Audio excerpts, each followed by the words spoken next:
The year was 1347, and a shadow swept across the world that would leave no city untouched, no street unscarred, and no life untouched by fear.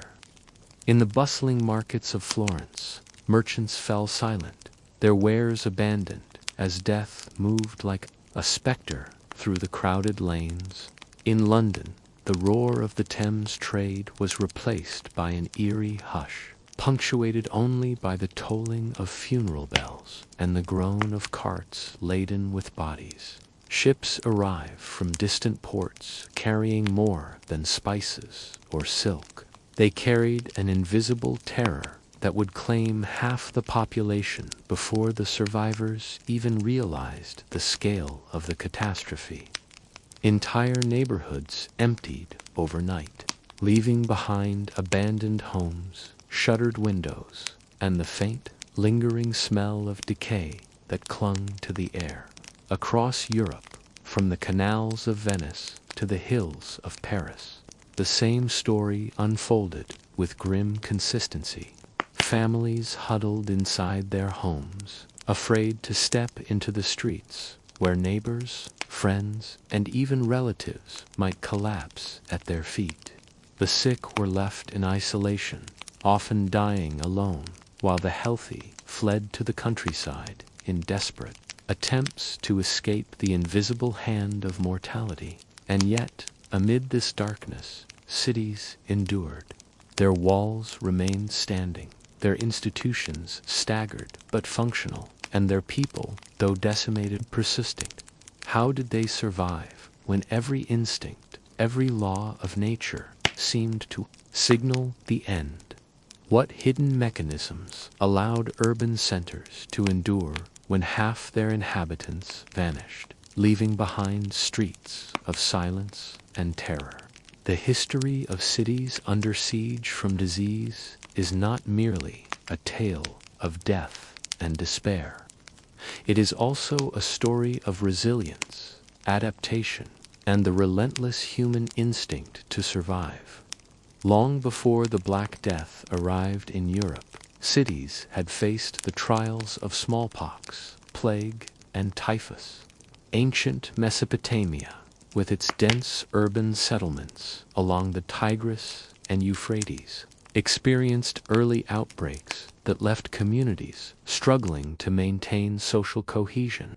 In Egypt, priests recorded mysterious fevers and mass deaths, interpreting them as divine wrath, while Greek city-states documented epidemics that killed soldiers and civilians alike, testing the limits of governance and military power. Yet, in each of these early crises, humans discovered the first fragile strategies for survival: ritual isolation, crude sanitation practices, and communal care that would later evolve into organized public health measures capable of confronting catastrophic plagues. By the 14th century, these lessons had been partially learned, but the scale of the Black Death exceeded anything imaginable. Carried by fleas, rats, and human contact, it spread faster than armies, ignoring borders and social hierarchies. Kings, merchants, priests, and peasants alike fell to its deadly embrace. Entire economies ground to a halt as artisans, laborers, and farmers succumbed to fever and boils. The very fabric of society appeared to unravel, yet the cities did not collapse entirely. Venice enforced quarantines for arriving ships, Florence reorganized its trade networks, and London experimented with rudimentary health ordinances. Even in the face of near-total devastation, humans began to discover that survival was possible not through magic or divine favor, but through adaptation, observation, and the grim determination to endure. This story, however, is not just about statistics or mortality rates. It is about streets emptied of laughter, but still echoing with resilience. Markets abandoned, but later revived, and institutions tested to their breaking points, yet capable of reinvention. It is about the moments when humanity stared into the abyss of annihilation and chose to step back, to rebuild, and to transform tragedy into opportunity. From plague-stricken streets emerged the Renaissance, the modernization of public health, and the enduring principle that cities, no matter how battered, could recover and flourish. The history of cities surviving plagues is, at its core, a testament to human ingenuity and tenacity. It is a story of how urban centers, faced with the unimaginable, developed the capacity to adapt, to protect, and ultimately to thrive once more. As we trace this journey through time, from the ancient outbreaks that shaped empires to the cataclysms of medieval Europe and beyond, we will witness the extraordinary ways in which societies confronted death, redefined community, and rebuilt civilization. For in the shadows of devastation, the pulse of cities never ceased, and humanity learned that even in the darkest hours, survival was not just possible. Before the Black Death carved its path of devastation across Europe, humanity had already glimpsed the merciless grip of epidemic disease. In the cradles of civilization, where cities first rose from mud, reed, and stone, along the fertile rivers of Mesopotamia, the first recorded outbreaks of plague, smallpox, and typhus left their mark on fragile societies. In Sumerian city-states, such as Uruk, and your priests inscribed on clay tablets tales of sudden fever, swelling, and death. Entire households vanished in days, leaving empty dwellings that stood as silent witnesses to the vulnerability of urban life. These early epidemics were not only a threat to individual lives, they challenged the very foundations of governance, trade, and religion. Populations that relied on tightly knit communities and constant interaction found themselves trapped within their own streets, where proximity, poor sanitation, and shared water sources turned homes and markets into incubators of disease. In the arid lands of Egypt, similar patterns unfolded. Tomb inscriptions and papyri recorded mysterious fevers, rashes, and plagues that swept through Thebes and Memphis, sometimes reducing whole neighborhoods to ghost towns. Ancient physicians, relying on observation and spiritual interpretations, often attributed these outbreaks to divine wrath. The gods were thought to be angry, spirits offended, or curses invoked by human transgression. Temples became quarantine zones of a kind, as priests attempted to protect themselves and the faithful through ritual purification, incense, and sacrificial offerings. Yet, even amid superstition, these societies displayed early glimmers of practical survival measures. Families isolated the sick, travelers were sometimes barred from entering cities, and communal rituals often doubled as crude methods of controlling movement and limiting contact.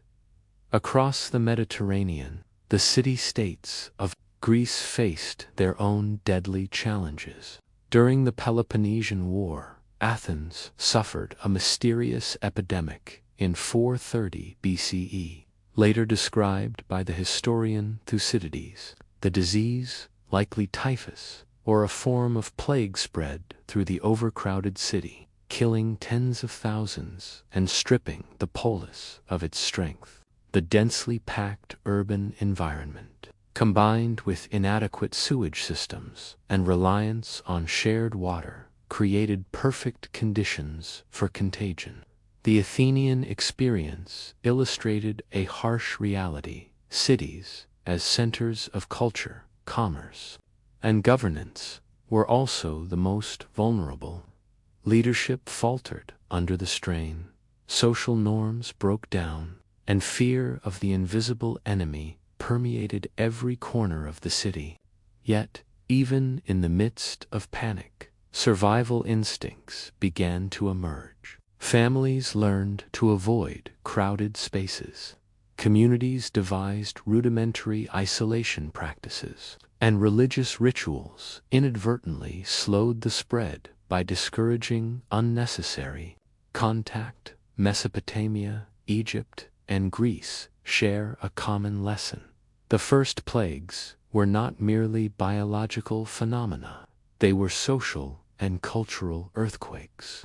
They exposed the fragility of human networks and forced early societies to reckon with the limits of their knowledge and power. Populations began to recognize patterns. Disease followed proximity, water sources, and trade routes, while divine interpretations dominated public thought. Practical adaptations quietly took root. Isolation, however crude, became a survival tool. Communities learned that separating the sick from the healthy, whether through simple confinement or temporary relocation, could reduce mortality. Rituals, which often sought to appease the gods, sometimes had the unintended effect of limiting gatherings, thereby curbing the spread. Even in these early civilizations, the psychological impact of disease shaped urban life. Fear altered behavior. Commerce slowed, and social hierarchies shifted as the vulnerable and the healthy adjusted to the constant presence of death. Children, laborers, and the elderly experienced disproportionate losses, forcing families to reorganize domestic and economic structures. Leaders had to grapple with the collapse of traditional authority, as their inability to prevent plague undermined confidence. Yet, humanity's first encounters with epidemic disease also revealed a remarkable capacity to adapt through observation, communal action, and the emergence of protective practices. Even when half their population might be lost, these formative experiences laid the foundation for future responses to epidemic crises. The knowledge that isolation could save lives, that controlling movement mattered, and that communal vigilance was essential would echo across centuries. From Mesopotamian ziggurats to Athenian acropolis, the first plagues taught civilizations that death was a constant companion in urban life, but not an absolute conqueror. The lessons etched into the clay tablets, papyri, and annals of these ancient cities would inform the strategies of later societies, offering glimpses of hope amid despair. In this earliest chapter of humanity's struggle against epidemic disease, death knocked loudly and indiscriminately, yet survival instincts whispered back. Even as communities grappled with God's wrath, curses, and the mysterious forces of contagion, they began to discover the rudiments of quarantine, isolation, and collective care. These first steps toward organized response would, in time, become the blueprint for cities facing the far greater catastrophes that lay ahead. The echoes of those early decisions reverberated through the ages, shaping the urban resilience that would one day withstand the Black Death and beyond, proving that even when half of a city fell, its heart of the 2nd century AD, the Roman Empire had stretched from the windswept hills of Britannia to the sun-baked deserts of Egypt. It was an empire built on roads, aqueducts, and the unyielding discipline of legions. Cities buzzed with life, markets overflowed with goods from across the Mediterranean, and monuments rose as testaments to human ingenuity and ambition. Yet, beneath this veneer of grandeur, a silent and invisible adversary was beginning to seep through the veins of civilization. The Antonine Plague, which erupted in 165 AD, was one of the first crises to expose the vulnerability of even the most powerful empire the world had ever known. Believed by modern scholars to have been smallpox, though some argue measles, it arrived with the returning troops from campaigns in the Near East, carried across continents by soldiers, merchants, and traders, spreading faster than any army could march. In Rome itself, the plague's impact was immediate and devastating. Streets that had once echoed with the shouts of vendors and the rhythms of daily life fell silent as entire neighborhoods succumbed to fever, pustules, and an unrelenting sense of dread. Citizens watched as emperors and senators alike fell ill, shattering the illusion of divine protection that had long surrounded imperial authority. The death toll was staggering, reaching as many as 5 million across the empire, according to contemporary accounts. Though exact numbers remain elusive, the loss of life was not simply a human tragedy. It was a blow to the infrastructure and military might of Rome. Legions weakened, unable to defend borders or enforce order, leaving the provinces exposed to rebellion, famine, and economic disruption. Yet, even amid chaos, the Roman response revealed an extraordinary combination of pragmatism and resilience. The Antonine Plague forced the empire to adapt in ways that would shape public health and urban survival for centuries. Roman administrators, recognizing the scale of the crisis, began to establish rudimentary hospitals for the care of soldiers and civilians alike. Though primitive by modern standards, these institutions reflected an understanding that concentrated efforts could save lives and preserve essential manpower. Aqueducts and sanitation systems, already impressive feats of engineering, were increasingly maintained with an awareness that contamination could exacerbate disease. Markets were regulated to limit overcrowding, and trade routes were monitored to reduce the spread of infection beyond infrastructure. The plague reshaped Roman society at a fundamental level. Labor shortages resulting from mass mortality forced shifts in social hierarchy and economic relations. Freedmen and slaves found new opportunities as the population contracted, while agricultural and urban management systems were restructured to cope with diminished manpower. Families reorganized themselves around survival, combining households and pooling resources, while local magistrates enforced measures to maintain civic order. Religion, long intertwined with explanations for disease, continued to play a role, but practical measures increasingly complemented spiritual ones.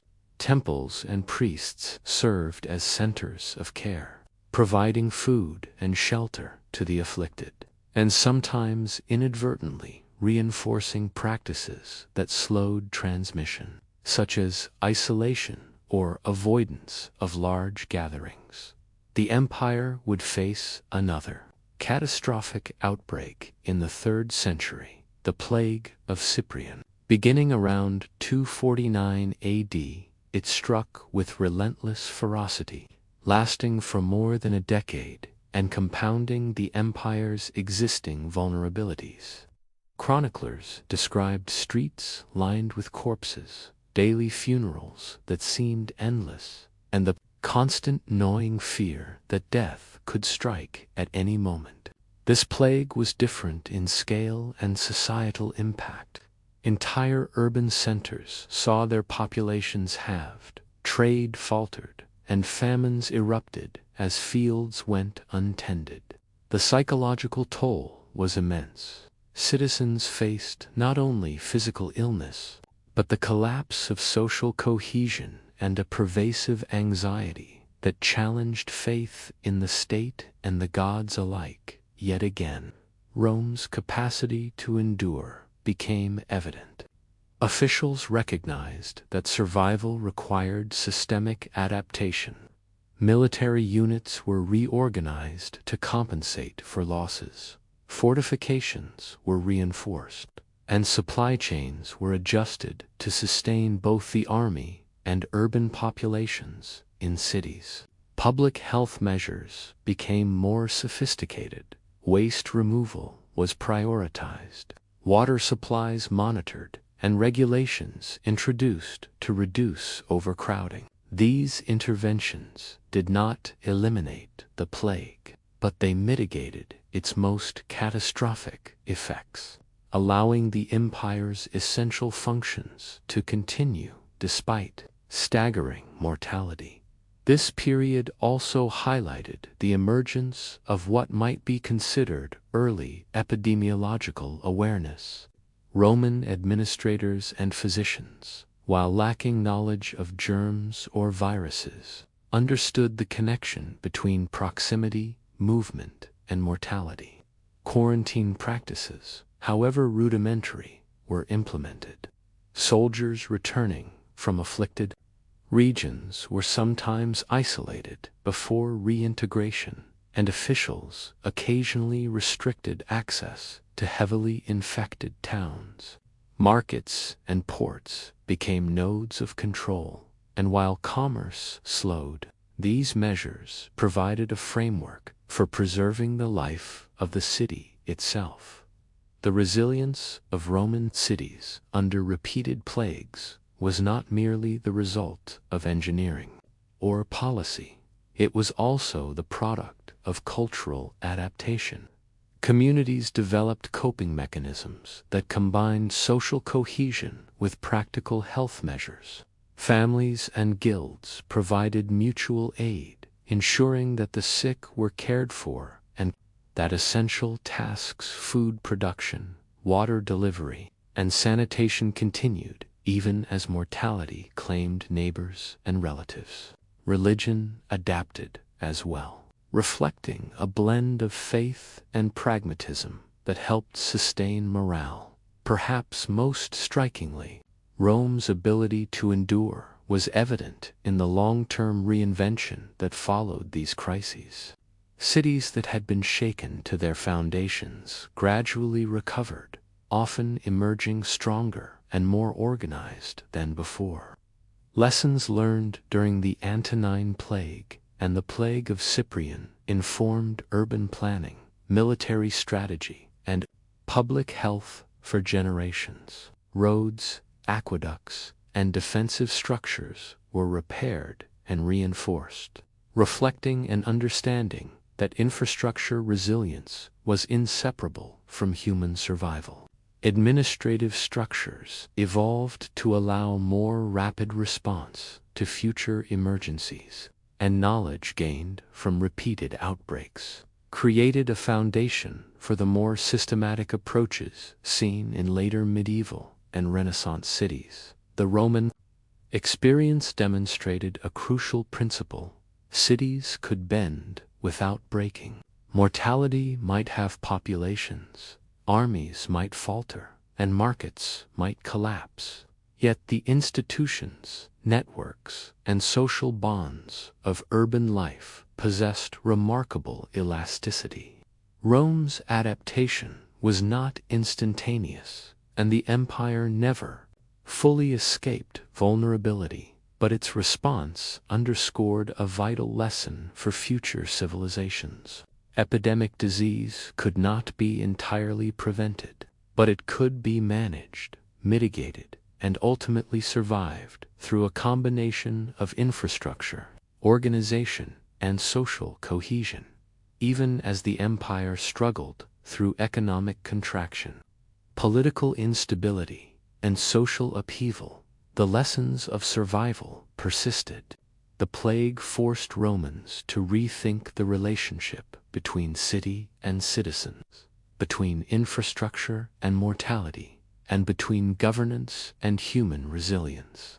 Where once a single outbreak might have spelled immediate collapse, the empire learned to absorb the shock, reorganize, and continue functioning, even in the shadow of relentless death. In doing so, Rome became a model not for invulnerability, but for adaptability.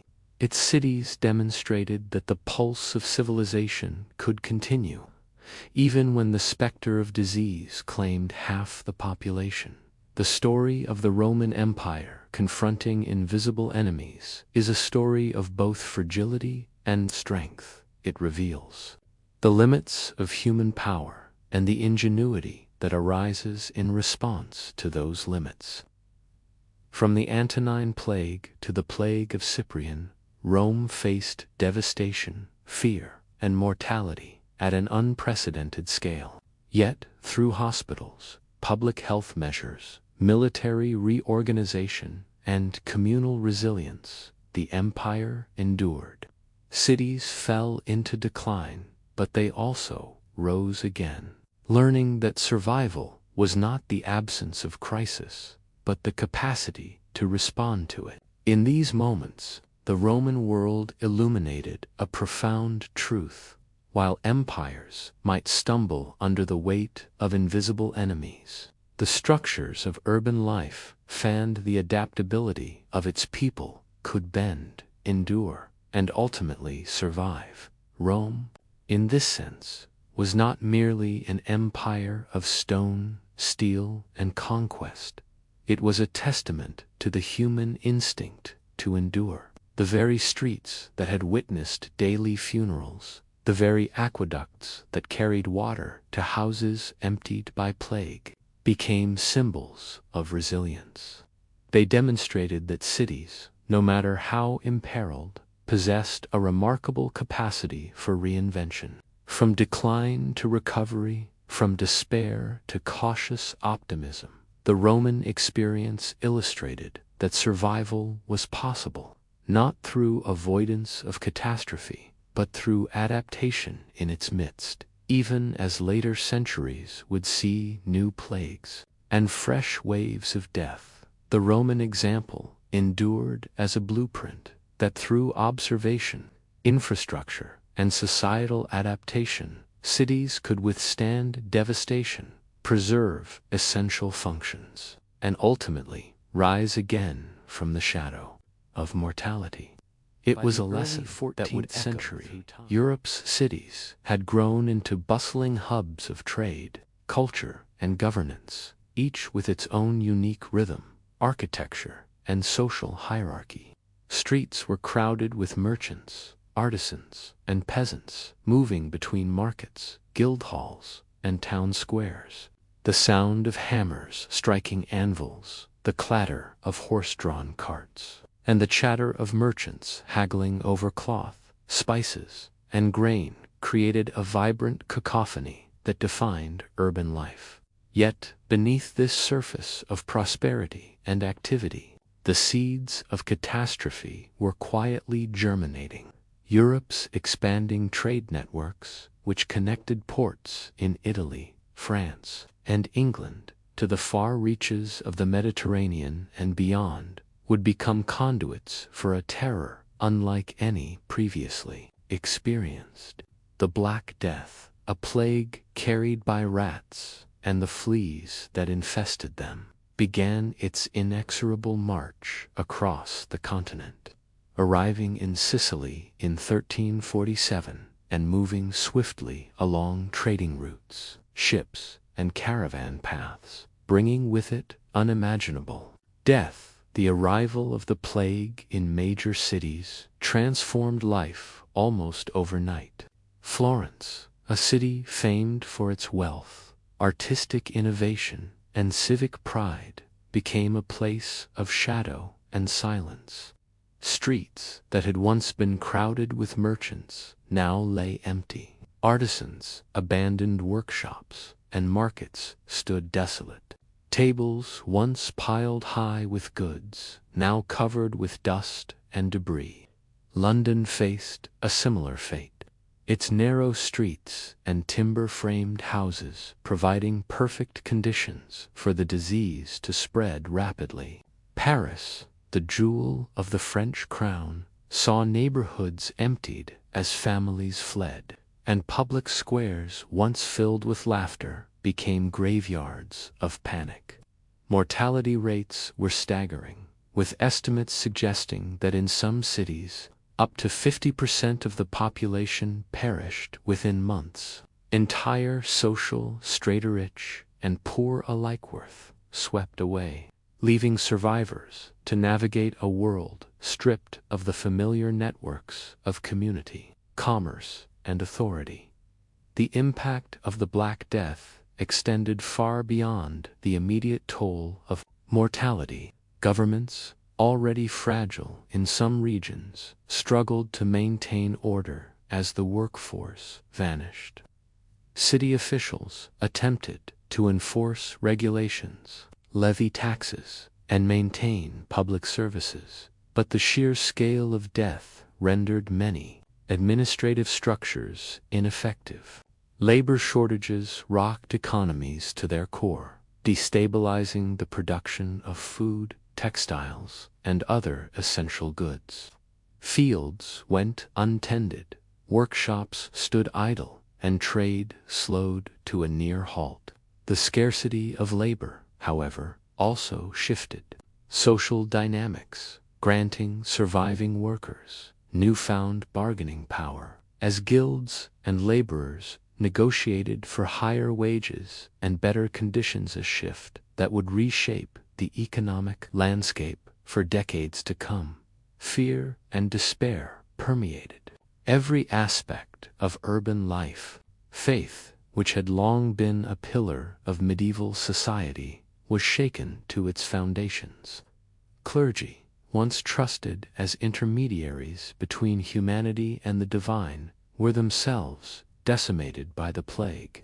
Parishioners watched priests, monks, and nuns succumb, leaving many spiritual needs unmet. Some turned to extreme piety, flagellating themselves in public displays of penance, hoping to appease an angry God. Others abandoned the church entirely, disillusioned and angry at what seemed like divine neglect. Religious institutions, while attempting to provide solace and aid, were overwhelmed, and in some cases, cities witnessed violent scapegoating of minority groups, who were falsely accused of spreading the disease, further destabilizing social cohesion.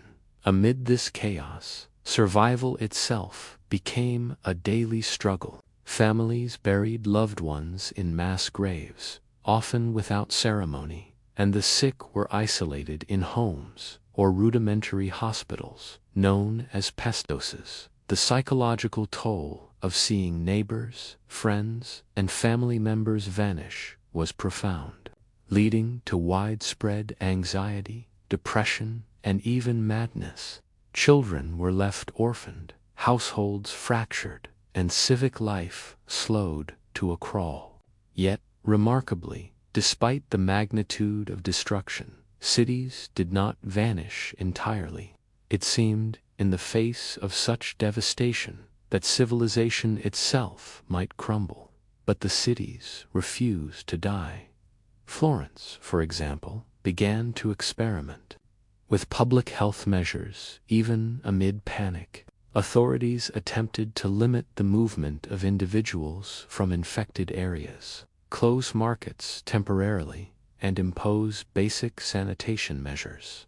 Venice, long a hub of maritime trade, formalized the practice of quarantine, isolating ships for 40 days before allowing them to dock, a practice that would become a model for controlling disease in ports across Europe. London, despite overwhelmed governance, maintained watch over the flow of food and water, prioritizing supply to ensure that survivors could subsist. These efforts, while imperfect and limited by contemporary understanding of disease transmission, demonstrated the beginnings of a systematic response to epidemic catastrophe. Recognition that cities could endure if they adapted quickly and decisively. The Black Death also accelerated broader societal changes. Labor shortages forced urban administrators and guilds to reconsider the rigid hierarchies that had long defined medieval city life.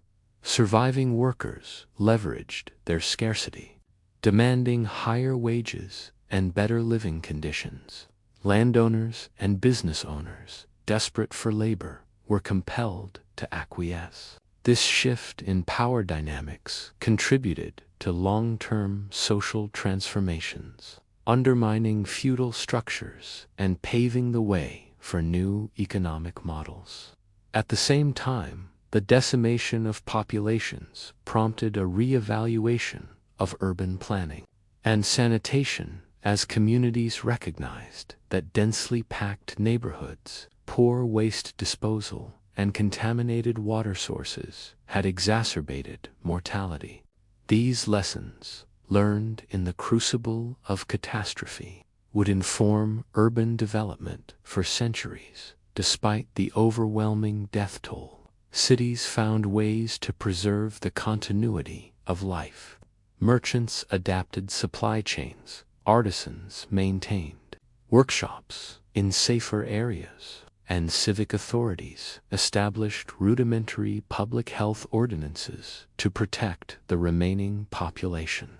Social networks, though fractured, continued to operate through surviving family ties, guilds, and religious institutions. Communities innovated in small but meaningful ways. Neighborhoods organized to provide food to the sick. Local craftsmen produced protective clothing, and some towns experimented with early forms of isolation and pest houses to contain outbreaks.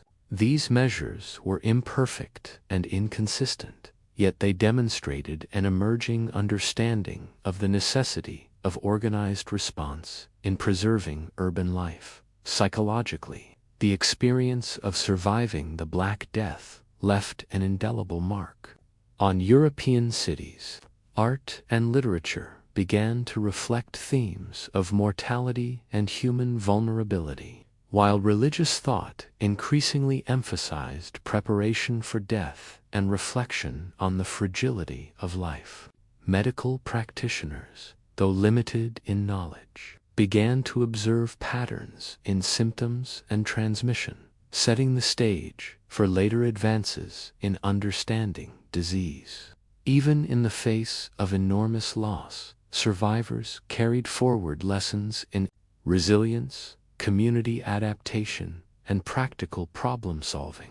Cities, though battered and depopulated, retained their essential structures, institutions, and cultural memory, allowing them to rebuild once the immediate crisis subsided. By the mid-14th century, Europe's urban landscape had been profoundly altered, yet it had not been destroyed.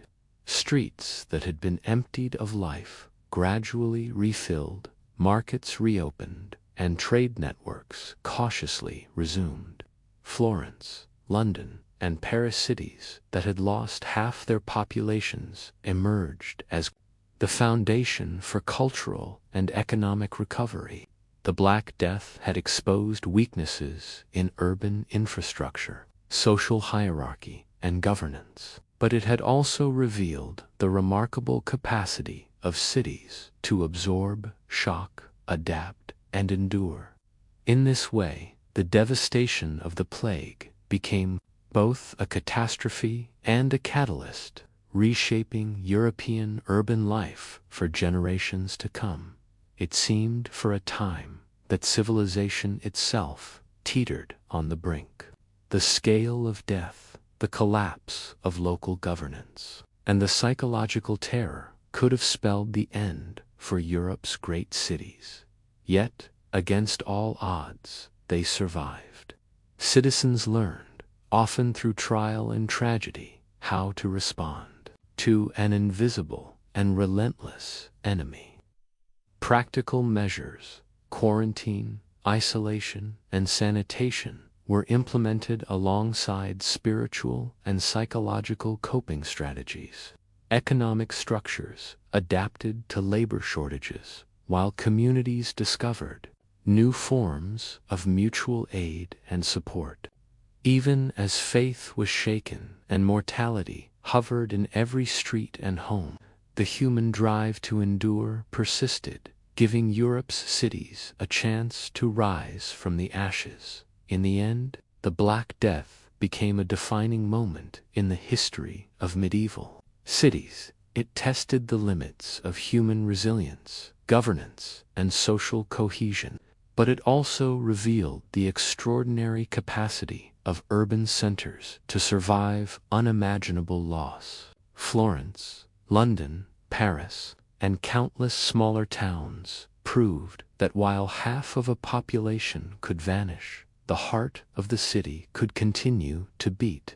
These lessons of adaptation, innovation, and endurance would echo across centuries, forming the blueprint for future generations confronting epidemics. In the shadow of death, medieval Europe learned a lesson that would resonate long beyond the 14th century. Cities might falter, communities might suffer, and civilizations might be shaken.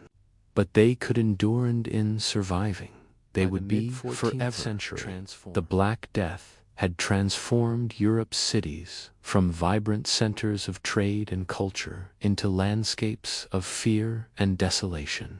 Streets, once crowded with merchants and artisans, fell silent. Markets were abandoned, and homes stood empty. Windows shuttered against the invisible enemy. Death moved swiftly, carried not only by fleas on rats, but also by human movement along trade routes, roads, and ships. The sheer scale and speed of the contagion demanded new strategies, and from this crucible of crisis emerged the first deliberate, organized attempts at disease containment, the birth of quarantines, fortified city gates, and public health measures that would reshape urban life forever. Venice, the maritime jewel of the Adriatic, was at the forefront of this transformation. As one of the busiest ports in the Mediterranean, it was uniquely vulnerable to the arrival of disease from distant lands. Merchants from Alexandria, Constantinople, and beyond brought not only goods, spices, silks, and grain, but also plague-infected rats and the tiny fleas that carried the disease. By 1377, Venetian authorities had implemented a system of enforced isolation for incoming ships and travelers, a period of 40 days, or 40 giorni, from which the word quarantine originates. Ships were required to remain anchored in designated areas, and their crews were forbidden to disembark until the danger of contagion had passed. This simple but revolutionary measure reduced the spread of infection into the city itself and represented the first systematic effort by a government to use enforced isolation as a tool of urban survival. The success of Venice's quarantine system inspired similar measures in other European ports, gradually spreading the practice across the continent. By the late 14th and early 15th centuries, Italian city-states such as Genoa and Florence had implemented comparable protocols.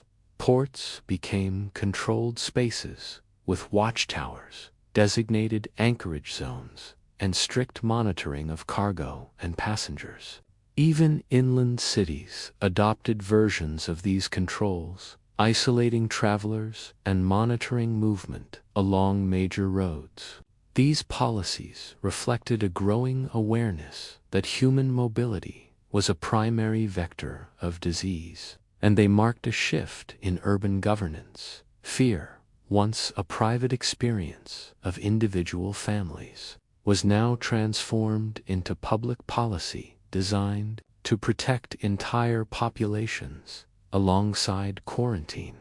Another institution emerged to manage the sick, the lazaretto, or plague hospital. First appearing in Venetian ports, these facilities were established to care for those already infected, while also preventing them from spreading the disease further. Lazarettos were typically located on islands or isolated areas outside city walls, allowing patients to be treated, monitored, and sometimes buried without threatening the urban population. They combined medical care with containment, a dual function that would become a hallmark of European public health strategy. Across Italy, France, Spain, and the Low Countries, cities constructed their own versions of lazarettos, staffed with physicians, nurses, and attendants who learned, often through trial and error, the importance of strict separation of the sick from the healthy. These institutions not only reduced mortality in surviving populations, but also reinforced the principle that organized institutional response could mitigate the devastation of epidemic disease. In addition to these specialized facilities, cities learned to reorganize everyday life to minimize contact and exposure. Gates, long symbols of civic pride and defense against human invaders, were now also tools for health.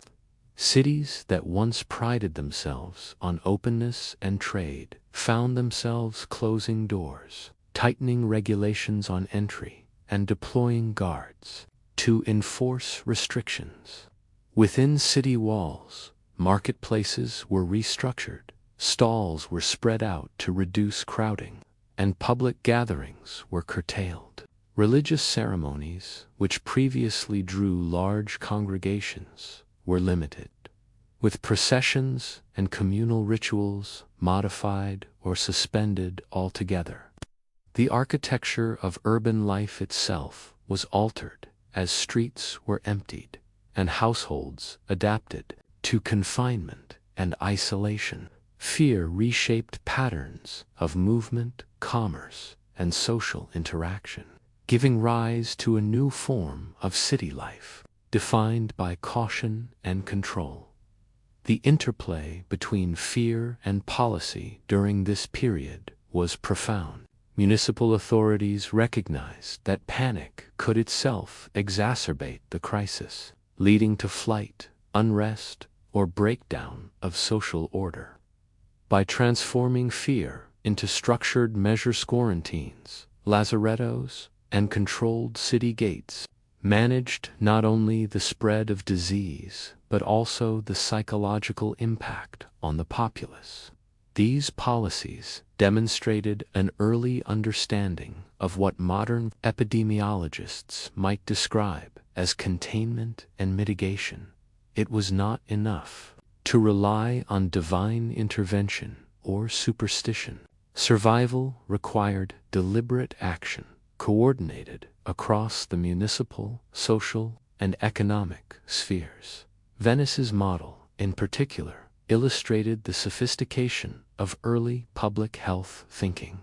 The city maintained detailed records of arriving ships, cargo manifests, and crew members, enabling authorities to identify potential sources of infection. They employed specialized officers to enforce quarantine, inspect ships, and report on health conditions. Over time, these measures evolved into a bureaucratic system with clear procedures, accountability, and enforcement mechanisms.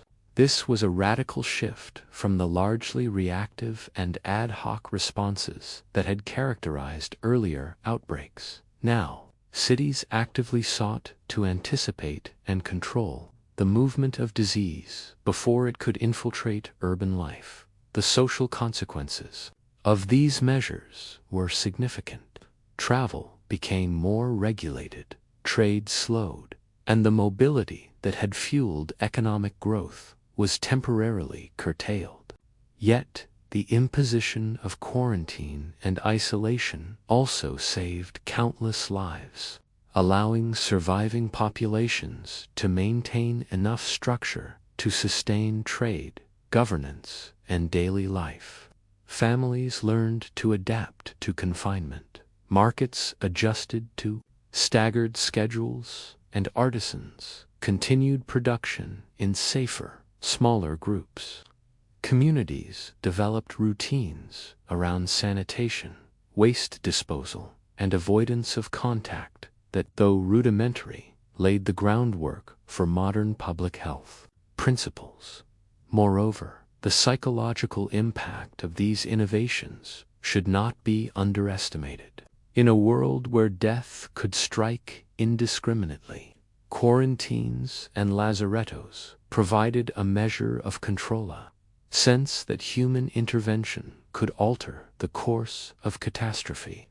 Citizens witnessed tangible actions being taken from guarded gates to isolated ships, and this reinforced confidence in urban institutions. The ability to act rather than passively endure allowed communities to survive both the physical and emotional ravages of plague. By the late 15th century, these early public health systems had matured into more formalized structures. Regulations governing travel, trade, and sanitation became codified in city statutes. Lazarettos were expanded, and trained personnel began to implement consistent care and containment procedures. Surveillance of disease spread became an expected responsibility of civic authorities, and citizens were gradually socialized into compliance with health measures. Cities that had embraced these practices, such as Venice, Genoa, and Marseille, were better able to withstand subsequent outbreaks of plague and other epidemics. Even as the Black Death receded, the lessons of quarantines, walls, and silent streets endured. European cities had discovered that survival required foresight, organization, and the willingness to impose difficult but necessary restrictions. The experience demonstrated that urban life, while vulnerable to disease, could be protected. Through collective action, policy enforcement, and adaptation of daily routines, cities learned to balance commerce and mobility with the need for containment, creating systems that preserved essential functions while mitigating the spread of contagion. In the broader historical context, the innovations of this period represented a turning point. The concept of quarantine, first applied to maritime trade, would later influence responses to epidemics worldwide. Lazarettos established the principle of specialized facilities for isolation and treatment, a precursor to hospitals and modern containment strategies. City gates and controlled movement illustrated the potential for urban planning to intersect with public health. In effect, fear was transformed into policy, creating structures that allowed cities not only to survive but to endure and recover. By the end of the 14th century, European cities had emerged from the Black Death with profound new capabilities. Venice, Florence, Marseille, and other urban centers had demonstrated that even in the face of unprecedented mortality, it was possible to impose order, safeguard populations, and maintain the continuity of civic life. The lessons of quarantines, lazarettos, and fortified gates became embedded in the collective memory of cities, influencing urban design, governance, and public health for centuries to come. What had once been reactive and chaotic measures were now recognized as essential instruments of survival, ensuring that the heartbeat of urban civilization could continue, even when streets lay silent and death was omnipresent. The innovations of this era underscore a critical truth. Cities did not merely survive by chance. They endured because they adapted, because they transformed fear into practical action, and because they recognized that organized, collective effort could counteract death even had swept through Europe with relentless fury, leaving behind a landscape of death, despair, and unimaginable loss. Entire cities had lost half their populations. Villages were abandoned, fields went untilled, and families were torn apart. Yet amid this devastation, the survivors inherited a grim but extraordinary legacy.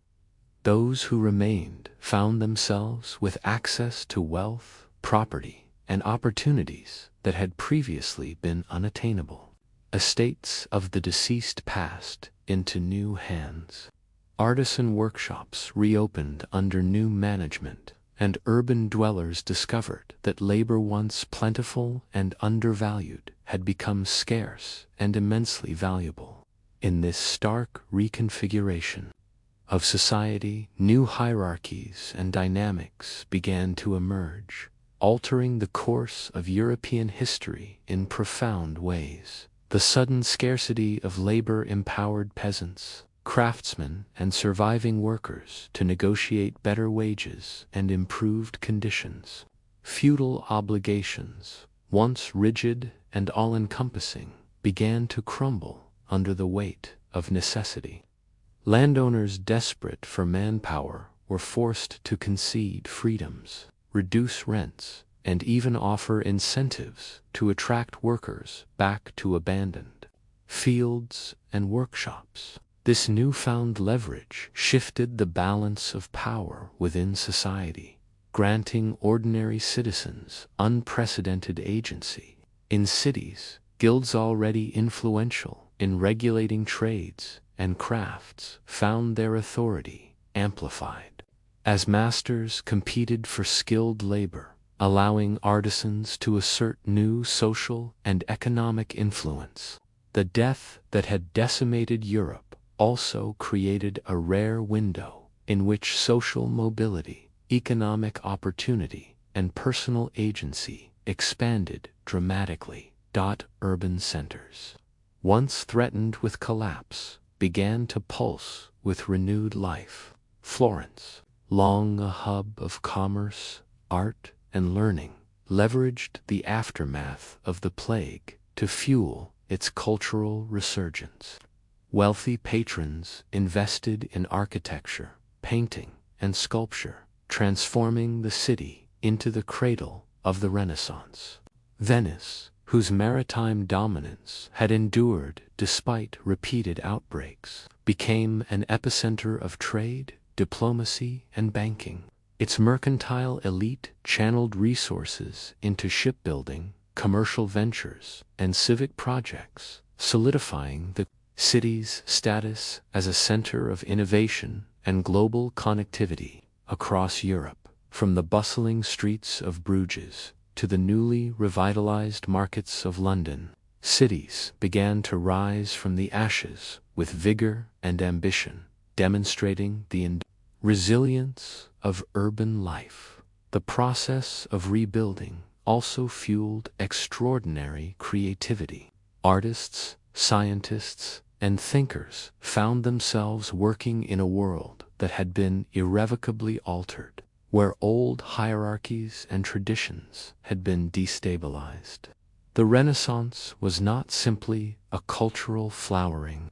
It was, in part, a direct consequence of the demographic and economic shifts wrought by the plague. With fewer people to feed, resources were redirected to intellectual and artistic pursuits, encouraging experimentation and innovation.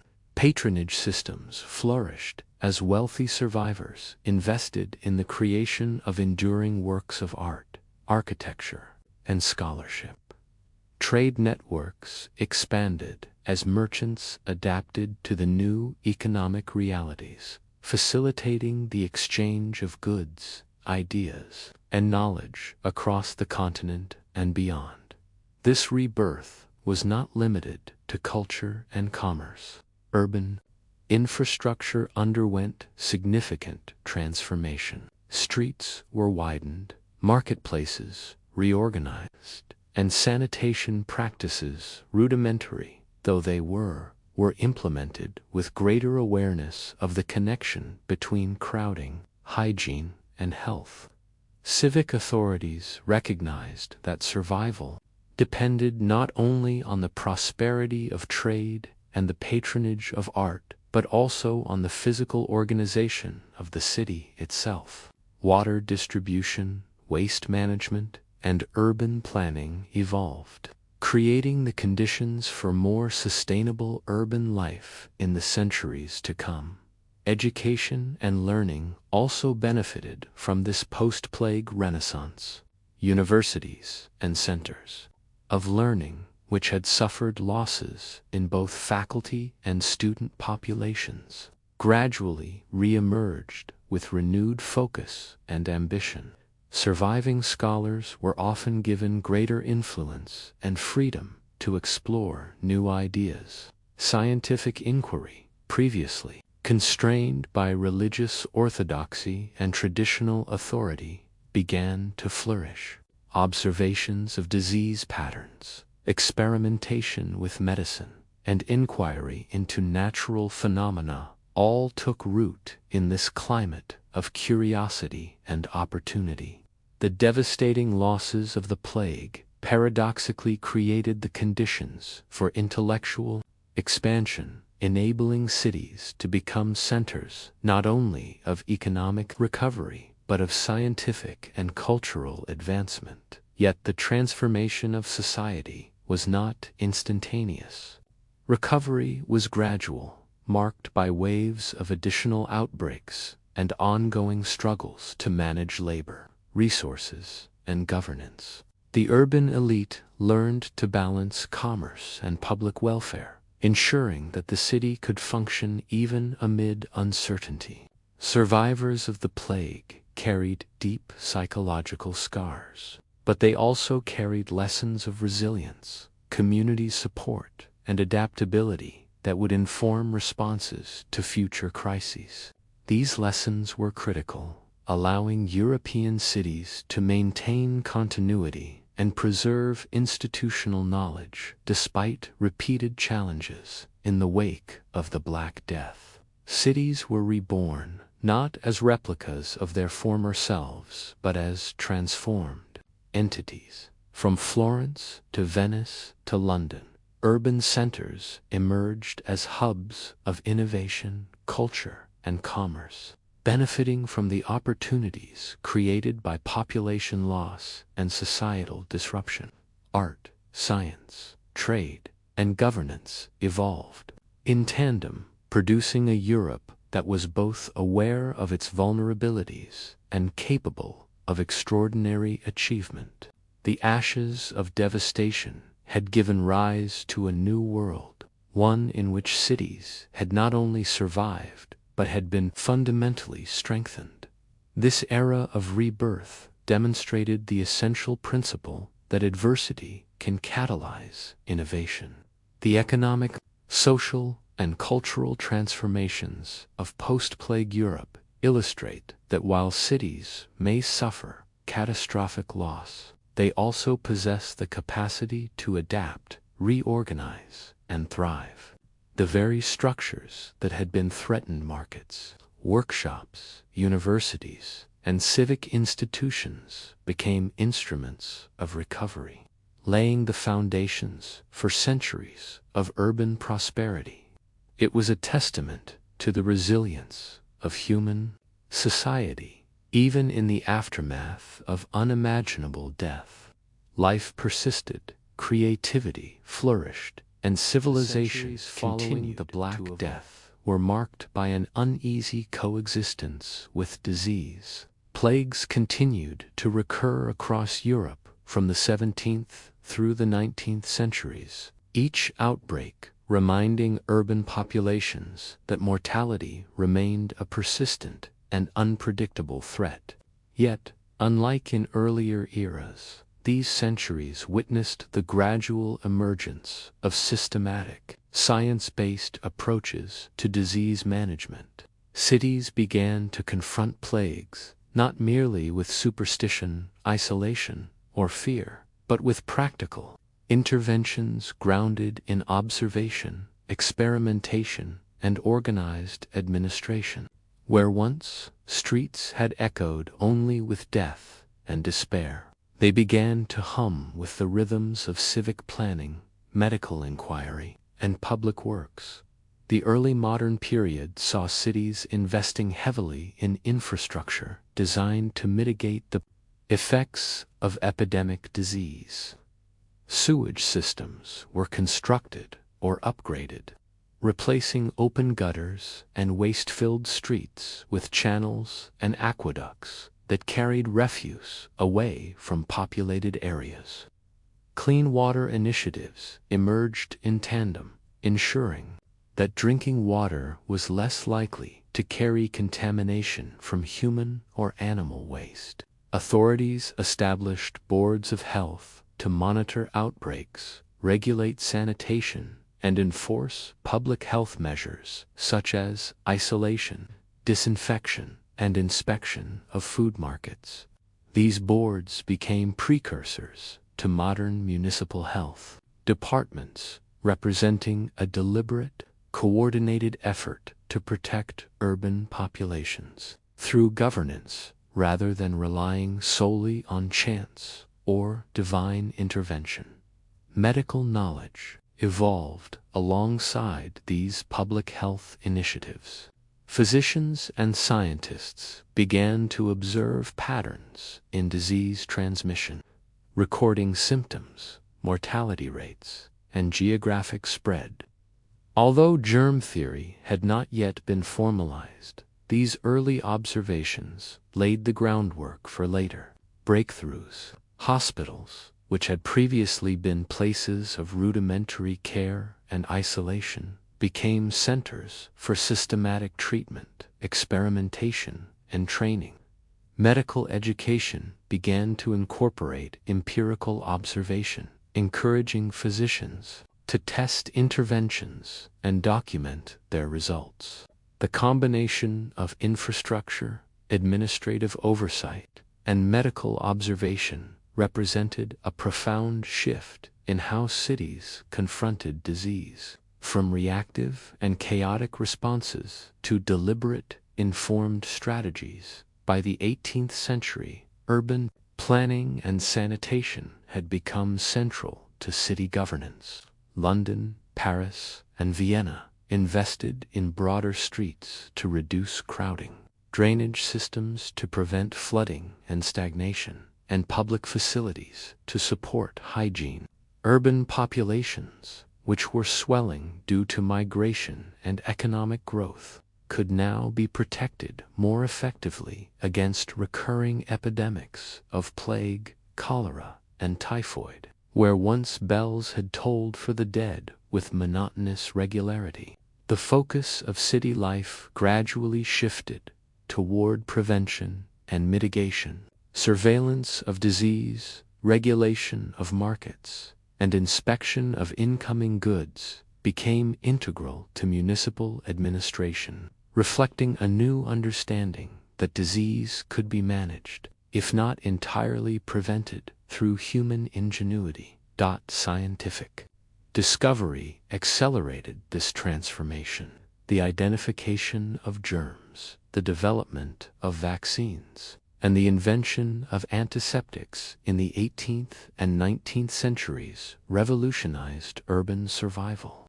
Smallpox inoculation spread across Europe, saving countless lives, while later discoveries in microbiology provided explanations for previously mysterious patterns of infection. Laboratories replaced empty streets as centers of vigilance, and physicians moved from relying solely on observation of symptoms to applying experimental and preventive methods. The contrast was striking. Where once the sound of funeral bells and the clatter of death carts dominated urban life, now the hum of laboratories, The recording of data and the testing of treatments became the new markers of civic vigilance. Public health campaigns extended beyond hospitals and laboratories. Cities implemented vaccination drives, enforced quarantine during outbreaks, and created regulations to ensure the safe handling of food and water. Education campaigns encouraged hygiene, personal care, and awareness of contagion. These measures, combined with the evolving scientific understanding of disease, allowed cities to withstand epidemics with far lower mortality than in previous centuries. Communities could continue to function even in the presence of disease, preserving economic activity, social cohesion, and the continuity of governance. The age of science and sanitation also reshaped the social fabric of cities. Physicians gained authority and prestige, municipal bureaucracies expanded, and citizens increasingly relied on structured interventions rather than superstition or isolation alone. The interplay between scientific knowledge, urban planning, and civic administration created resilient systems capable of responding to multiple waves of disease, a transformation that would continue into the modern era. Cities became not only sites of commerce and culture, but also laboratories of human adaptation, demonstrating the capacity to integrate knowledge, technology, and policy to protect populations. From plague-stricken medieval streets to the systematic urban management of the 19th century, the trajectory of European cities illustrates a fundamental truth. The survival of urban populations depends on a combination of infrastructure, science, and coordinated governance. The horrors of recurring epidemics catalyzed advances in medical knowledge, sanitation, and civic administration that collectively transformed urban life. By turning fear into action and observation into policy, cities gradually learned to confront disease not as an inevitable fate, but as a challenge that could be mitigated, managed, and even overcome. Where once funeral bells tolled endlessly over empty streets and silent marketplaces, laboratories and hospitals now buzzed with discovery and intervention. Municipal authorities, scientists, and physicians worked in tandem, combining empirical knowledge, practical measures, and administrative oversight to protect urban populations. In doing so, cities entered a new era in which survival was increasingly shaped by human foresight and ingenuity rather than by chance or divine decree. The age of science and sanitation marked a decisive shift in the history of urban resilience. It demonstrated that cities could not only endure repeated plagues, but could actively transform themselves into instruments of survival and progress, laying the groundwork for the modern, health-conscious urban landscape that would emerge in the 19th and 20th centuries. Marked a new chapter in humanity's long struggle with epidemic disease, a period in which urban populations faced the dual forces of unprecedented vulnerability and unprecedented innovation. Industrialization had transformed cities into hubs of economic activity, drawing masses of people into dense, crowded neighborhoods. Streets teemed with workers, factories belched smoke into the air, and transportation networks crisscrossed entire continents. But this progress carried a hidden cost. Disease now traveled faster, exploiting the very networks that fueled industrial growth. Cholera, yellow fever, and influenza demonstrated with brutal clarity that modernity did not guarantee immunity. Yet, for the first time, Cities possessed the tools and knowledge to confront these crises systematically, blending science, governance, and infrastructure in ways that earlier societies could only dream of. London in the mid-19th century provides a stark illustration of this new dynamic. Cholera, imported from India via shipping routes and facilitated by contaminated water, ravaged the rapidly growing city. Thousands died within weeks, with outbreaks concentrating in impoverished neighborhoods where overcrowding, poor sanitation, and inadequate sewage systems created ideal conditions for the disease. Yet London's experience also heralded the dawn of modern public health. Physicians like John Snow meticulously mapped cases and traced the source of infection to contaminated water pumps, demonstrating the principles of epidemiology before the germ theory of disease was fully established. Municipal authorities invested in extensive sewer systems, regulated water supply, and improved housing conditions, transforming the physical landscape of the city while simultaneously reducing mortality. The lesson was clear: understanding the mechanisms of disease and taking deliberate action based on that knowledge could protect entire populations, even in the densest urban environments across the Atlantic. Philadelphia and other American cities confronted yellow fever in the late 18th and early 19th centuries. The disease, spread by mosquitoes, struck with sudden intensity, causing panic and prompting mass evacuations. Yet these crises also drove early innovations in urban health management. Quarantine protocols were refined, city boards of health were established, and systematic monitoring of disease vectors became a central feature of civic governance.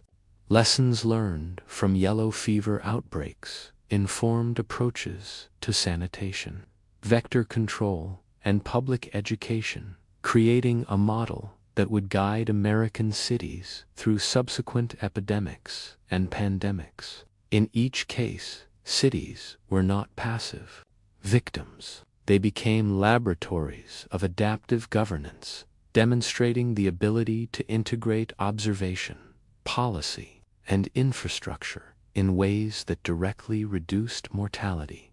The Spanish flu of 1918 offers perhaps the most dramatic example of the modern city confronting plague.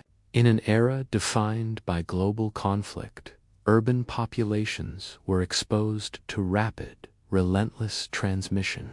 Millions perished worldwide, with densely populated industrial centers hit hardest. Yet the experience also underscored the power of coordinated response. Governments imposed travel restrictions, closed schools and public spaces, mandated mask wearing, and disseminated public health information.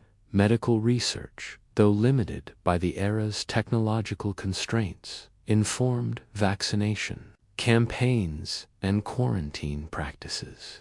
Despite staggering mortality, cities maintained enough social and economic function to recover, demonstrating that adaptive policy, combined with civic cooperation and scientific observation, could preserve the urban heartbeat even in the face of catastrophic epidemics. That the industrial city thus became both a victim and an innovator. Its density and mobility accelerated the spread of disease, but its resources, governance, structures, and technological capabilities allowed for unprecedented intervention.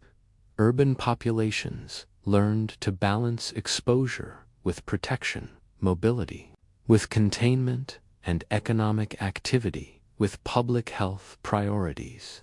Municipal authorities, public health boards, and scientific institutions coalesced into coordinated systems, capable of responding to outbreaks on a scale never previously possible.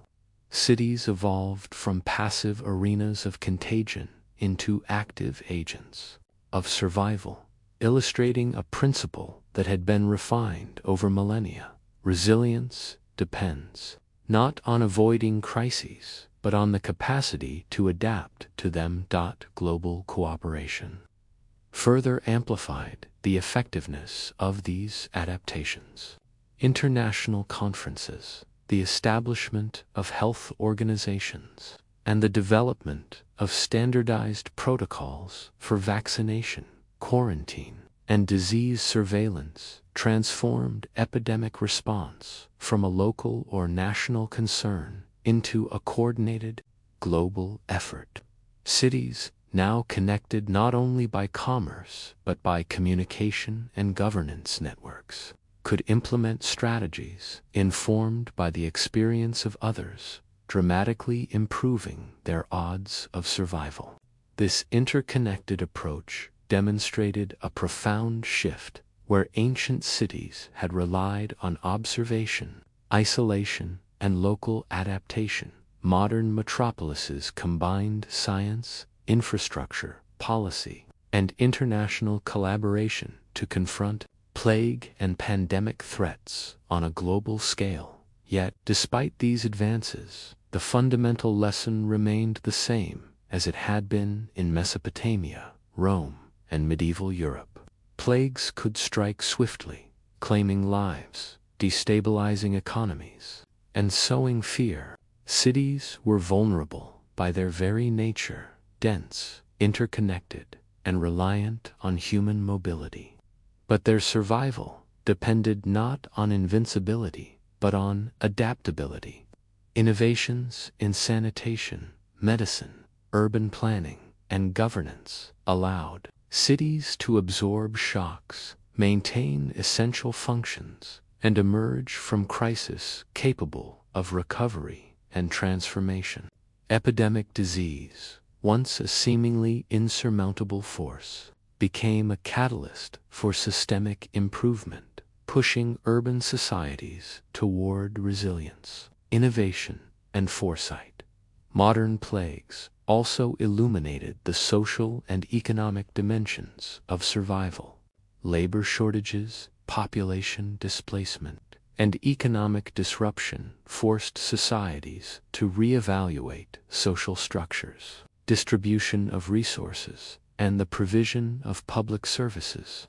Marginalized populations were disproportionately affected, highlighting inequalities in access to health care and sanitation. In response, governments and communities gradually implemented more inclusive measures. From mass vaccination campaigns to public education on hygiene, reinforcing the principle that collective action was essential to urban survival. These lessons were not theoretical.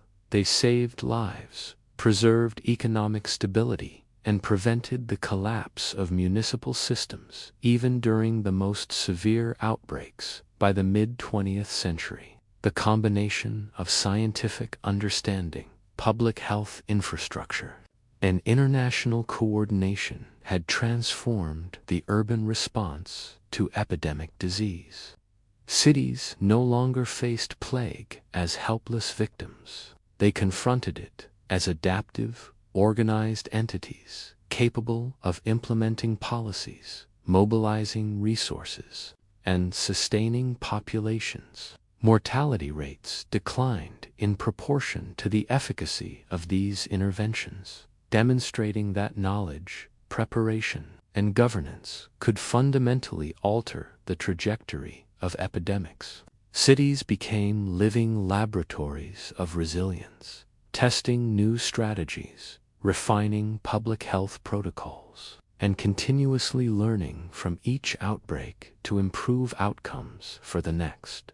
Ultimately, the history of modern cities confronting plague underscores a universal principle. Survival does not stem from invulnerability, but from the capacity to observe, learn, and adapt.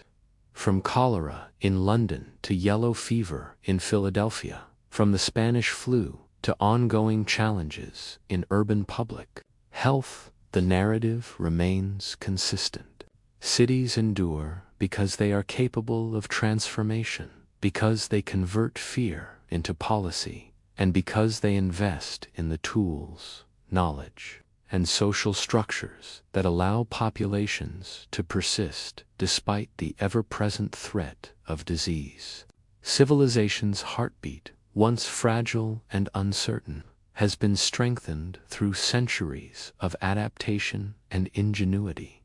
The lesson is timeless. Epidemics will always test urban life, but cities that evolve in response through infrastructure, governance, science, and community cooperation, modern urban centers, shaped by centuries of confrontation with plague and pandemic, embody this legacy.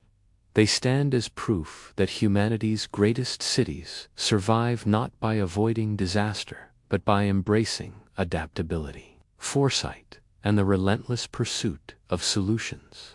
In the struggle between urban civilization and the invisible enemy, the story is clear. Cities do not merely endure, they learn, innovate, and transform, ensuring that the heartbeat of human society continues, even in the face of mortality. From the earliest settlements along the Tigris and Euphrates to the skyscrapers of New York and the sprawling metropolises of the modern world, cities have been tested by the unrelenting force of epidemic disease. Plagues have repeatedly claimed half of humanity, leaving streets silent, economies shattered, and societies in upheaval. Yet, through each wave of mortality, cities have endured, not because they were immune, not because they possessed some inherent invincibility, but because they learned, from ancient Babylonian ziggurats to Roman aqueducts, from medieval quarantine walls to Renaissance markets, and from 19th century sewer systems to modern laboratories. Urban civilizations have adapted in response to catastrophe.